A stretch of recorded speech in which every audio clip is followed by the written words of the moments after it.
CLC Stage 24 Grammar Screencast. In this Grammar Screencast, we're going to be covering new forms, the subjunctive, the imperfect subjunctive, and the pluperfect subjunctive.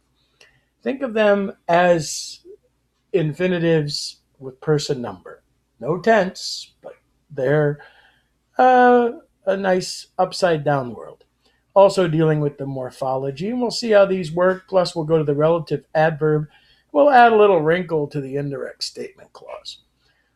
All right, here's the imperfect subjunctive forms. Notice it's just like the indicative, but in terms of having person and number, first, second, third, singular, and plural.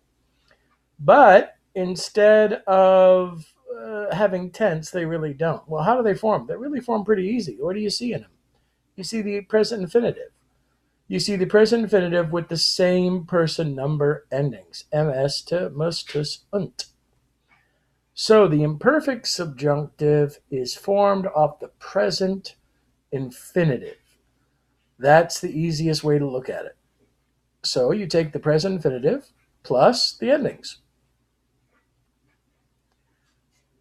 So the imperfect subjunctive active of audit is what looks like the infinitive?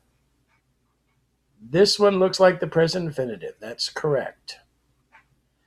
Now, let's talk about the pluperfect subjunctive. Pluperfect subjunctive is formed off what? Oh, the perfect infinitive. Lada wis, widis. So just like we learned the perfect infinitive in the last chapter, when you have the perfect infinitive with person number endings, it's the pluperfect subjunctive. So you take the perfect infinitive plus the same endings we learned for the imperfect. So, pluperfect subjunctive of sunt is you form the perfect infinitive, isent, and there it is. Now we should also learn the irregulars. The irregular is still the same infinitive, esse, posse, welle, nole, male, ire. Same idea, take the present infinitive plus the endings for the imperfect subjunctive. What about the pluperfect subjunctive? Same idea, isn't Latin regular. Fuisse, potuisse, voluisse, noluisse, maluisse, iwisse for going. And you add the same endings. Okay, well, this is so easy. The subjunctive in terms of its form is so easy. So let's begin. The imperfect subjunctive, the pluperfect subjunctive of nolunt is, this is the imperfect subjunctive because that's the infinitive. This is the pluperfect subjunctive. It shines like a beacon in the sun. All right, so now that we've learned the subjunctive, what does the subjunctive mean? Well, it can mean a lot of things, but at this stage, we're going to limit its focus only in relative adverb clauses of cum and dum. Now, relative adverb clauses of cum, when, and dum, while, could occur with the indicative or the subjunctive. There's a different type of what they would mean. One's with the indicative temporal. The one with the subjunctive is called a circumstance clause. But that's just a grammar term. They're translated the exact same way. So, relative adverb clauses are, we've seen them already. Ubi, when or where, unde, from where. But now with cum and dum, you could easily write cum haec scribabam when I was writing these things. Well, why isn't this with? Because cum is not followed by the ablative. When it's not followed by the ablative, it's when. Could be because, could be although. We'll have to see in context. But it's the same meaning if it's indicative or subjunctive. When you come to it on a test, it's always subjunctive because your Latin teachers who wrote those old tests, they are of an opinion that it's only in the subjunctive. They're wrong, but we have to always cater to the opinions of who's judging us. So the relative adverb clause modifies the verb. It describes when it was great. So cum could mean because, although, or since, followed by the subjunctive.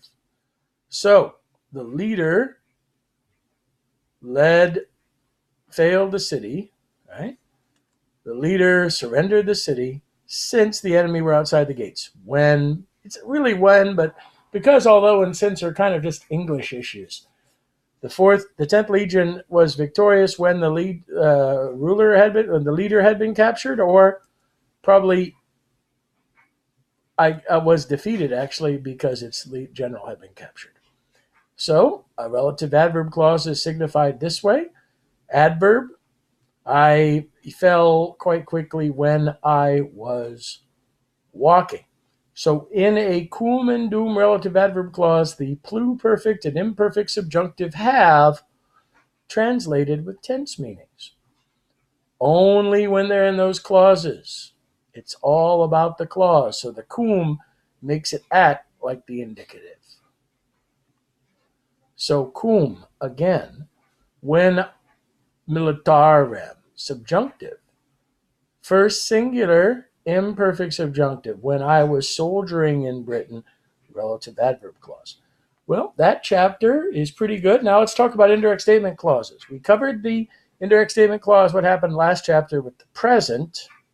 Now let's take a past tense look at the head verb. So if he said, you now semantically import past here. Progressive past, mittere, still progressive, was sending. Mitti, progressive past, was being sent because it's passive. If it's a pluperfect infinitive or perfect infinitive, it'd act like the pluperfect. Perfective past, had sent. Perfective past, passive, had been sent. So dixi, past tense, now in the indirect statement clause, that's now past. Progressive and present infinitive signify progressive, active, quotative, was sending, or simply you could translate it as sent. All right, moving on. If you are dealing with a passive verb, your tense is still dixi because the head verb is past tense. Was being sent or was sent. It's passive because the infinitive is passive. Quotative mood just indicates its indirect statement clause. All right. Phaethon felt he was strong enough to drive his father's chariot. What's your clause? Well, you got two verbs. Felt, was. Felt is the main verb, the statement clause.